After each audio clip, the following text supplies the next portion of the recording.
Hey everyone, Toby here in Shanghai. I've just come downtown to one of Xpeng's flagship stores. I'm not in there now, I'm outside, but I'm walking around the corner to it. The recent release of the G6 I think is a very important milestone in the market. I think it's a watershed moment, and I think for the brand it's going to be a make or break move. I think they're putting a lot of hopes on this car, so I've come to the store to know more about the car, but also talk to the salespeople and find out what they think, who's going to buy it, how it's going to do, and what kind of hopes they have behind this car. So a little bit of background to the market, if you don't know, is that obviously the market is very competitive. It's the largest EV market in the world by a very long way, and there's lots of very highly competitive brands that offer very good products here. In the last few years, brands have been able to grow very quickly. Last year sometime Tesla started a price war, which for brands like Xpeng and NIO, who are directly competing with Tesla anyway, they kind of suffered a lot from this. So Tesla maybe have gained a couple of percentile points in terms of market share, but the overall winner was actually BYD, who are just kicking ass at the moment, which they're probably going to do for some time. Xpeng and NIO were two of the brands who I think have been suffering. For example, Xpeng this year, we take this year for an example, up until May they only sold around 32,000 cars, which in China isn't very much, and it's actually 40% drop on the same time period last year.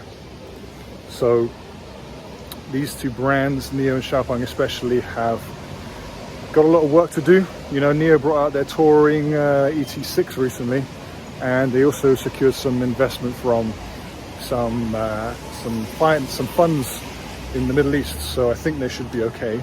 But Xpeng are really going to go for it with this G6, and they've purposely gone up against the Tesla Model Y because they can see the global success that this car has. They want to try and copy this and try and make it, you know, it's their Model Y and it's their car for the world. Well, I think for their car for China first, and if that is successful, then it can be their car for the world. It's 20% cheaper. It's a little bit slower, but it's still under 4 seconds, 0 to 60 miles an hour.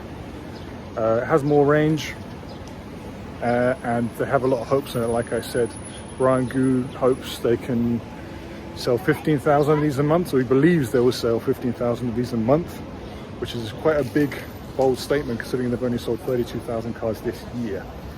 Following the announcement, the stock went up to a year high, and a lot of people are very interested in this car, and they're very impressed at the amount that can be offered in such an affordable package. So I'm going to go to the store, have a look at the car, speak to the salespeople and find out more about it. Let's go and have a look. So I'm not going to pick you through the whole test drive. It was about 40 minutes of the salesperson driving, and then me driving, and then the car driving. But just to give you a few highlights of the G6, and the first being that this is an incredibly competitive product, and I think it's going to be a big seller in China. I think the Brian Gu has definitely founded predictions of how this is going to perform. He said 15,000 a month. It could well be. It's an extremely competitive package, and it includes, you know, 580 kilometers of range, 800 volt battery charging system, ADAS features, vehicle to load, all for around 200,000 Chinese yuan, 200,000 RMB. Realistically, you would probably go for the slightly more expensive package, which is around 230,000 yuan, about $32,000, because as a base model it doesn't include the LiDAR, and therefore it can't include the XNPG, which is the Xpeng navigation guided pilot system, which is a big part of the selling point of this product.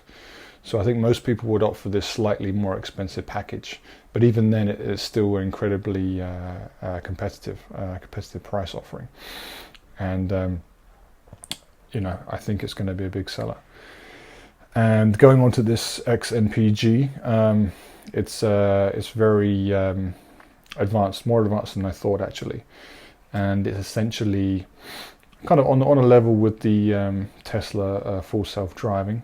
But I believe with this addition of this LiDAR technology, I think it's definitely a lot safer and a bit more reliable, especially in a place like Shanghai or in China, where there's a lot of people on bicycles and electric scooters and pedestrians and stuff, and it needs to be more reactive and able to react much more quicker.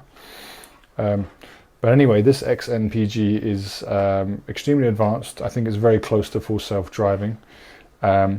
It's already been rolled out in the major cities across China, and obviously on the highways and the elevated roads. And within the year, it's going to be kind of like available in all of the cities, gradually being rolled out to each city one by one.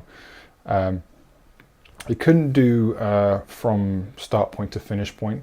There were some roads, some smaller roads, which it didn't have the data on, so it would have to switch between the car and the driver being in control. But even then, it makes a good job of letting you know when it is in control, when it is not able to control it, and when it's going to hand the control over to you. So it's definitely very close, a few steps away from this fully autonomous, and it's very impressive. But going back to what I said earlier in the video about this car being maybe taken to other countries, and especially this XNPG, and how that's going to work when it does go abroad. I think this is going to be very interesting in regards to data gathering and usage. You know, Tesla's full self-driving is obviously not allowed in China for reasons like that. Is it going to be like a kind of stalemate where Chinese brands have limited capabilities with their self-driving abroad, and then foreign brands have limited ability here? But I think this is going to be a big seller, and the salesperson said that anyone who's interested in tech, Xpeng positioned themselves as a tech company, not a car company. They're a tech company that sells cars, and I definitely did get that impression when I was in the car today. And obviously their potential buyer are people who are into tech, and those buyers would have been people who bought Teslas, Tesla Model Y, Tesla Model 3s, because they have a kind of techie feeling. And I think Xpeng kind of takes this to the next level. It kind of offers very similar things to the Tesla, but I think it also offers something new. And while it's a cheap car, and it's very difficult to disguise a cheap car as being more than that, the full self-driving capabilities were in and itself just an incredibly huge selling point. And I think it's going to be something which drives a lot of the purchases for this car. Okay, that's all I had to say about the G6. If you liked the video, give us a like, give us a subscribe, and if there's anything that you want me to talk about here in China and the China EV show, please leave a comment below.